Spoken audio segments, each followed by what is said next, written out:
1 అవర్లో 1.2 లాక్స్ స్పెండ్ చేసాం. ఎక్కడ అనుకుంటున్నారా? జపాన్లోని డాంకీలో. మా అత్తయ్య మామయ్య ఇంకొన్ని డేస్లో ఇండియాకి బ్యాక్ వెళ్ళిపోతున్నారు. అందుకే షాపింగ్ చేస్తున్నాం అనమాట. ఇలా డిఫరెంట్ ఐటమ్స్ చాలానే తీసుకున్నాము. అండ్ డాంకీలో ఏంటంటే మీకు ట్యాక్స్ ఫ్రీ ఆప్షన్ ఉంటుంది. మీరు కానీ టూరిస్ట్ వీసా మీద వచ్చుంటే 10% ఆఫ్ వస్తుంది.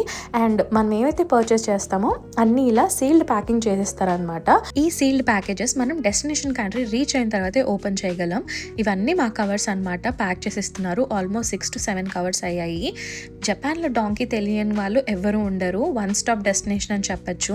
అన్నీ మనకి దొరుకుతాయి అనమాట. అండ్ ఈ షెల్ఫ్లో ఉన్న చాక్లెట్స్ అన్నీ మేమే తీసేసుకున్నాము. సో ఎప్పుడైతే డాంకీ స్టాఫ్ మాకు హెల్ప్ చేస్తున్నారనమాట కార్ట్లో ఫిల్ చేయడానికి. ఆల్మోస్ట్ 3 కార్ట్స్ అయ్యాయి అనమాట మా కవర్స్. అండ్ వాళ్ళు కూడా చాలా అంటే చాలా హెల్ప్ చేశారు ప్యాకింగ్లో కానీ లగేజ్ లోడ్ చేయడంలో కానీ. సో మీరు కూడా జపాన్ వచ్చేలా ఉంటే డాంకీ తప్పకుండా విజిట్ చేయండి. Hope you guys enjoyed the video and see in my next one. Bye bye.